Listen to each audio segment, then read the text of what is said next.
Kermit the Frog speaking to you from the planet Koozebane.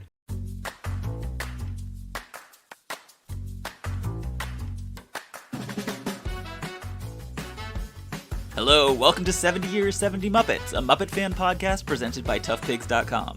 This is the podcast where we celebrate the Muppets' 70th anniversary with 70 straight weeks of spotlights on our favorite Muppet characters, from the most popular to the most obscure. I'm Danny Horn from Tough Pigs and Muppet Wiki, and most recently the creator of the Fantastic Miss Piggy podcast, which you can hear on the Tough Pigs Muppet Fan podcast feed. But I'm not here to talk about Miss Piggy today. The spotlight character for this week is the Koozebanians, a loose collection of one-shot monsters who appeared on The Muppet Show in the first and second seasons. And I'm talking about them because, well, there's a deep bench of Muppet characters going all the way back into history, and I wanted to do an episode with a relatively obscure character just to see if it could be done. So here we go. Now, your classic Koozebanians, the Koozebanians you think of when someone says think of a Koozebanian, they're a little nuclear family that's responsible for a population explosion.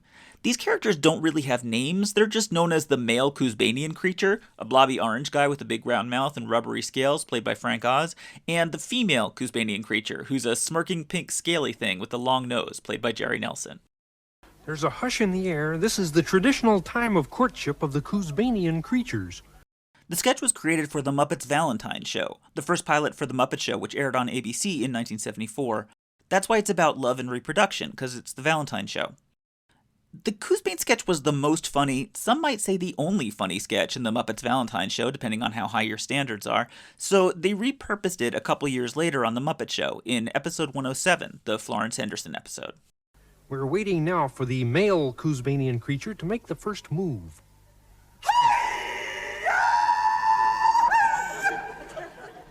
Hark, that may be him now. We've got Kermit here, dressed in a cute little trench coat and tie with a microphone. He's adorable. It's always cute when Kermit dresses up. And he's doing a nature documentary from a barren, rocky, make-believe alien landscape. In the sketch, Kermit is explaining the mating ritual of these two alien critters.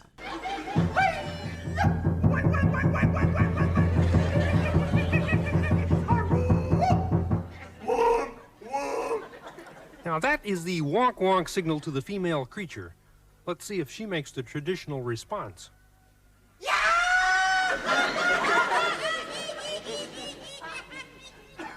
Yeah, that is the traditional response to the wonk-wonk.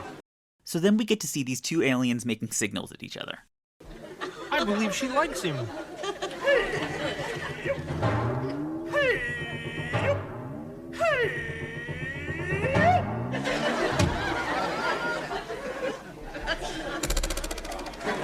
Did you see that?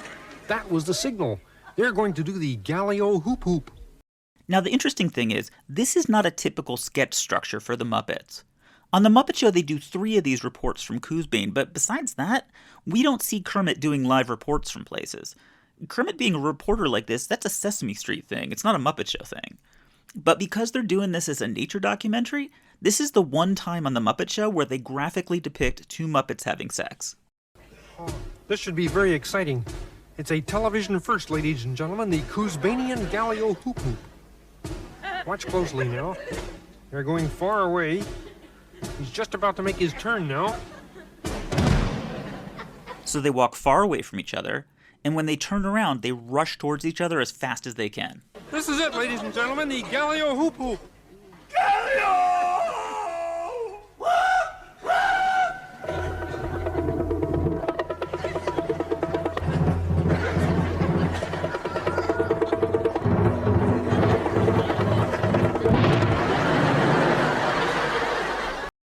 So they rush towards each other at high speed, and when they collide, there's a big puff of smoke, and all that's left are these 4 little baby Koozebanian pups.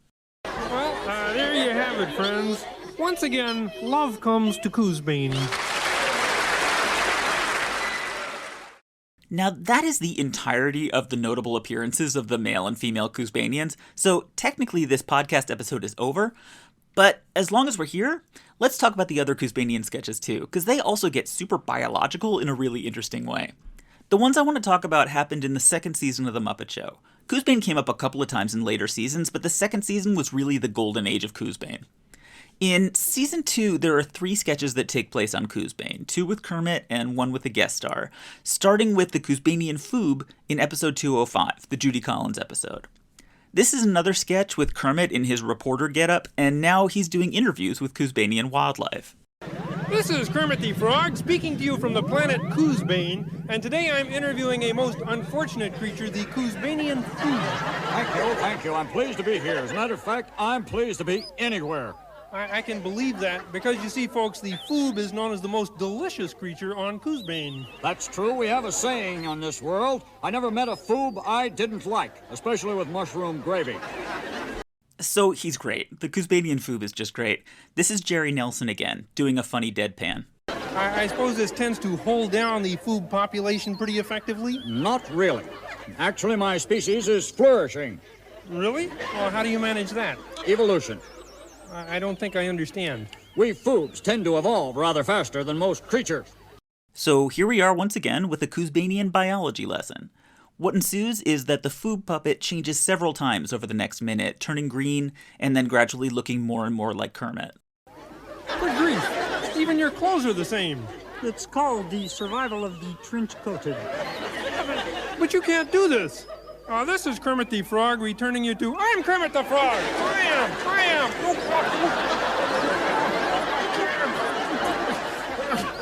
These are Kermit the Frogs returning you to the Muppet Show. You can't do that! Stop! Now, obviously I can't say that Muppets eating each other is unusual. They've been doing that for decades. And there have been a bunch of jokes about pork and bacon, but in those sketches they didn't actually have Kermit the Frog call a creature delicious to his face, and then have that creature agree with the assessment.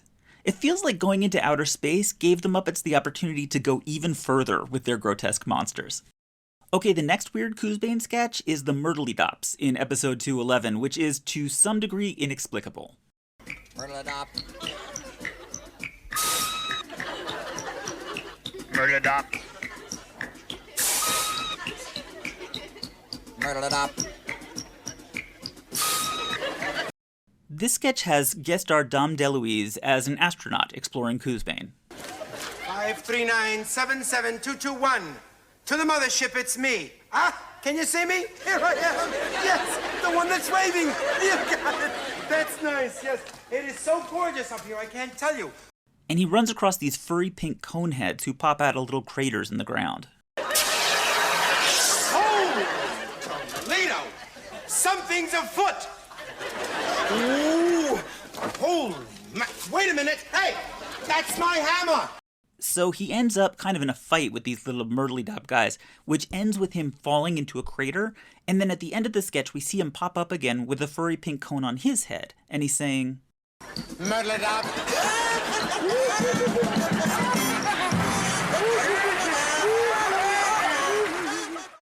So Dom DeLuise has been absorbed into the Myrtledop collective, and he seems real pleased about it. He's laughing and apparently very happy with his horrifying transformation. But it's kind of a creepy sketch if you're a little kid. I remember I found these kind of unnerving at the time. Like, I know it's cartoon violence, Kermit is fine, Dom DeLuise is fine, but I was always slightly nervous when they did body horror on The Muppet Show. Like, there's a Pigs in Space sketch in Season 3 where the crew is hit by Snacko waves, and they turn into food, and Miss Piggy's head turns into a chocolate cake. Space is full of creepy stuff like that on The Muppet Show. You know, the movie Alien comes out right around this time, which is basically the same thing as Pigs in Space. Like, tell me any difference between Alien and Pigs in Space. You can't do it. It's exactly the same thing.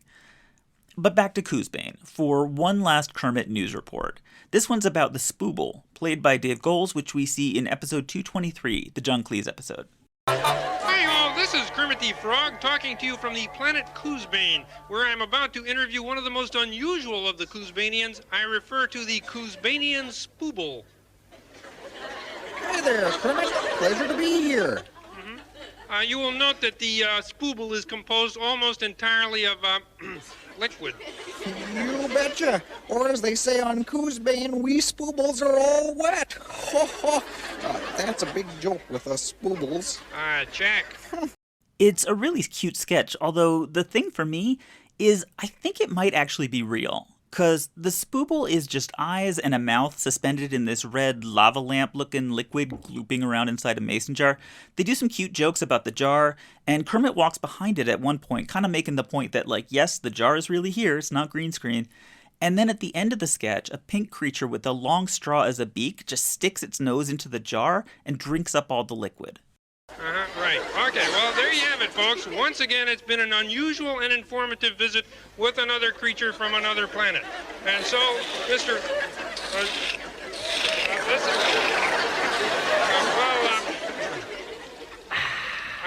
Well, there you have it, folks. For the first time in history, a Koozebanian has been drunk on television. And it's such a clever effect, I can't actually figure out how they did it. You see the long nose going into the jar as he sucks up the liquid and the jar tilts a little, and the effect still works almost perfectly. The spooble just vanishes as the liquid drains out of the jar. It's really wonderful, and I'm not sure how they did it, and I think it's possible that spoobles are real. There's one more Season 2 Koozebanian thing that I want to mention, which is the Fazoobs. They show up in 208, the Steve Martin episode.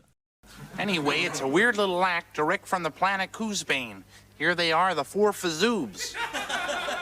So the idea here is there's these 4 fuzzy monster-looking type dudes, and they're all different shades of pink and lavender, and they do this little rhythmic thing where they use their bodies as instruments, and they kind of make little grunts, and it makes a little song, kind of.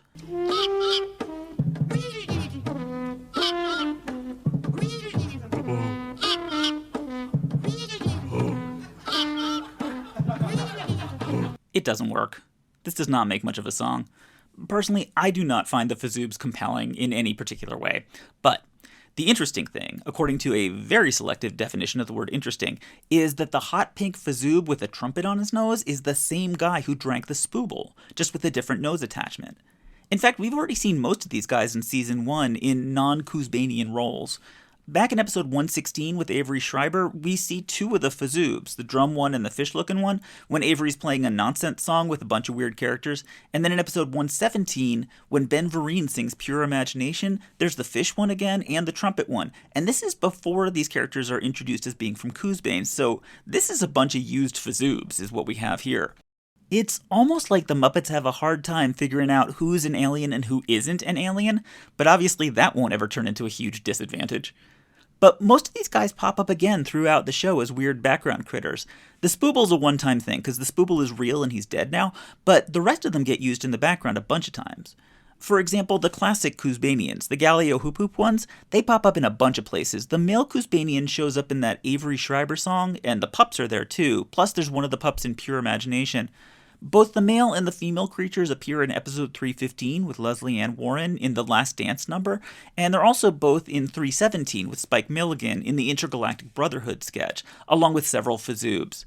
The male and female Koozebanians also show up in episode 417, the Star Wars episode, when they participate in the closing number When You Wish Upon a Star. And at the very end of the last episode, 524 with Roger Moore, when they're saying goodnight to the audience, Roger says, "I've had a wonderful time, and I have certainly learnt my lesson." Well, what lesson is that?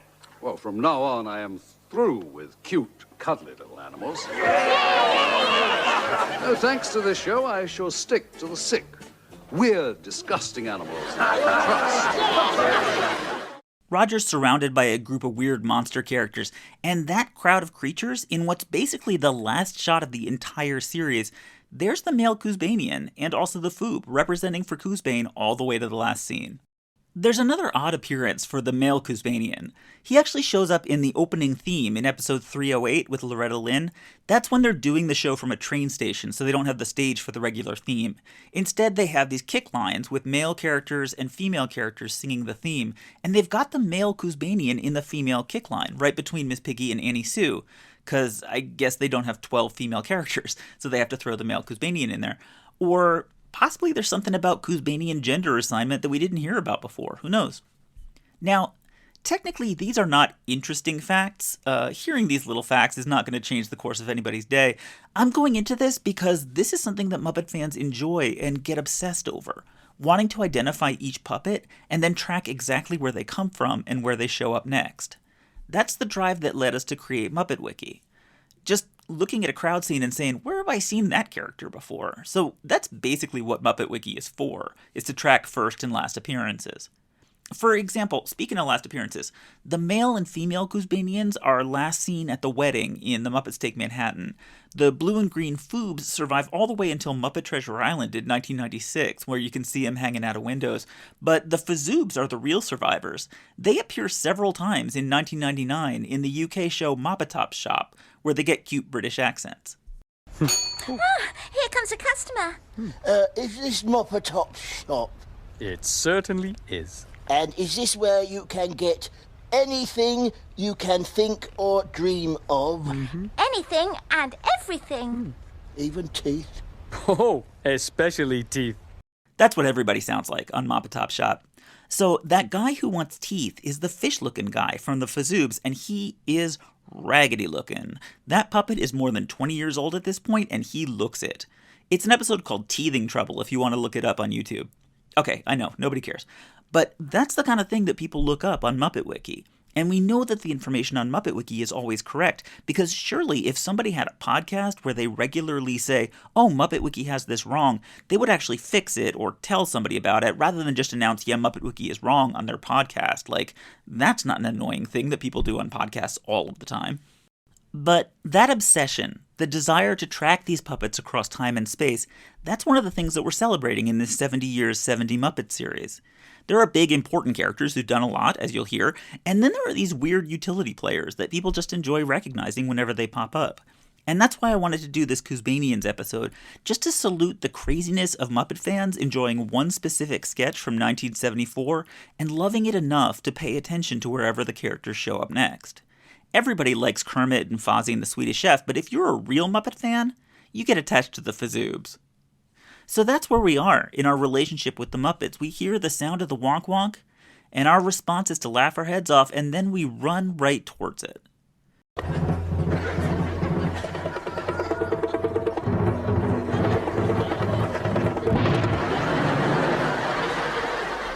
And there you have it, friends. Once again, love has come to Koozebane. So that's the end of this episode. One more fun fact before I go. If you would like to see real live Koozebanians, the little family group, the male, the female, and the pups, they've been on display at the Museum of the Moving Image in New York City, and the 4 Fazoobs are at Atlanta's Center for Puppetry Arts. If you'd like to hear me talking about a character that I actually adore, then please check out the Fantastic Miss Piggy podcast on the Tough Figs Muppet Fan podcast feed. All right, that's it. Thanks for listening.